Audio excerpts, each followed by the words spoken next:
نئے اسرائیلی منصوبے کے تحت غزہ پر فضائی حملوں میں اضافہ، بعض علاقوں سے ٹینک واپس۔ ایرانی جنگی جہاز البرز بحیرہ احمر میں داخل۔ ڈاکٹر محمد یونس کو مجرم قرار دینے کے عدالتی فیصلے پر سخت رد عمل۔ وائس آف امریکہ واشنگٹن سے اہم خبروں کے ساتھ سعدیہ زیب رانجھا۔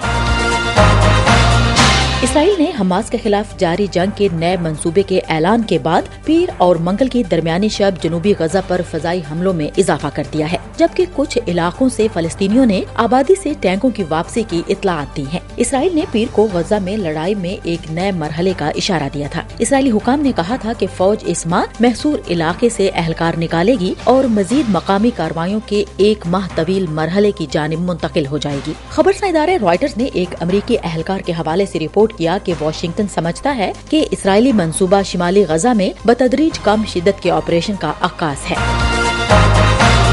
ہم وائس آف امریکہ واشنگٹن سے آپ سے مخاطب ہیں۔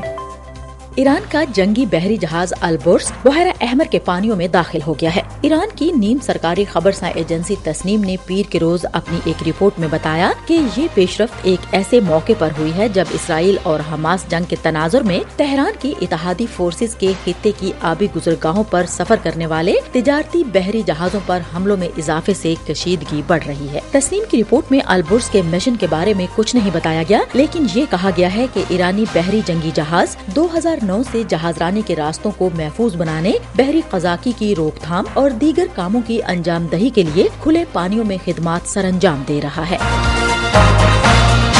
یوکرین نے کہا کہ روس نے منگل کے روز ایک تیز مہم میں 99 میزائل فائر کیے، لیکن اس نے ان میں سے 72 کو مار گرایا ہے۔ یوکرین کے کمانڈر ان چیف نے سوشل میڈیا پر کہا کہ ہماری فضائیہ نے 72 فضائی اہداف کو تباہ کیا۔ روسی صدر ولادیمیر پوٹن کا کہنا ہے کہ روس اپنے پڑوسی ملک پر حملے تیز کر دے گا۔ پوٹن نے نئے سال پر ایک فوجی ہسپتال کے دورے کے دوران گفتگو کرتے ہوئے کہا کہ روس کے سرحدی شہر بلگرود پر گولہ باری کے بعد یوکرین ایسے مزید حملوں کی توقع کر سکتا ہے۔ بلگرود پر گولہ باری میں 2 درجن سے زیادہ لوگ ہلاک اور 100 سے زیادہ زخمی ہوئے۔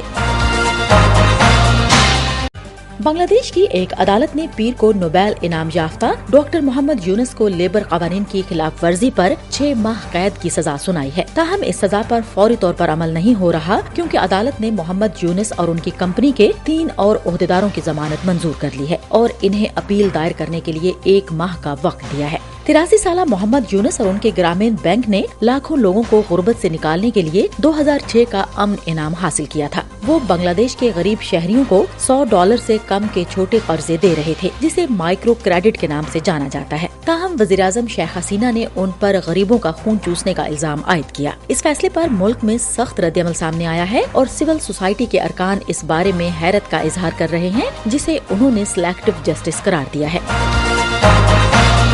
اور ناسا کا ایک راکٹ گزشتہ 5 برس سے سورج کی جانب بڑھ رہا ہے۔ سائنسدانوں کو توقع ہے کہ اس سال کے آخر میں وہ اپنا 96% سفر مکمل کر کے سورج کے انتہائی قریب پہنچ کر اس کی بیرونی فضا میں داخل ہو جائے گا۔ یہ اتنا ہی اہم اور بڑا ریکارڈ ہے جو انسان نے 20 جولائی 1969 میں چاند پر اپنا پہلا قدم رکھ کر قائم کیا تھا۔ پارکر نامی اس راکٹ میں خصوصی سائنسی آلات نصب ہیں جو سورج کی فضا، وہاں کے درجہ حرارت اور سورج سے خارج ہونے والی مقناطیسی لہروں کے ارتعاش کی پیمائش سمیت مختلف نوعیت کا ڈیٹا اکٹھا کر کے زمینی مراکز کو روانہ کریں گے۔ خلائی سائنس کے ماہرین نے بتایا ہے کہ 2024 کے آخر تک پارکر 60 لاکھ کلومیٹر سے زیادہ کا فاصلہ طے کرنے کے بعد سورج کی دہکتی ہوئی بیرونی تہوں کے انتہائی قریب پہنچ جائے گا، جو ایک نیا ریکارڈ ہوگا۔ پارکر 7 لاکھ کلومیٹر فی گھنٹہ کی رفتار سے پرواز کر رہا ہے۔ انسان کی بنائی ہوئی کسی گاڑی کی یہ رفتار اب تک کی تاریخ کی سب سے زیادہ رفتار ہے۔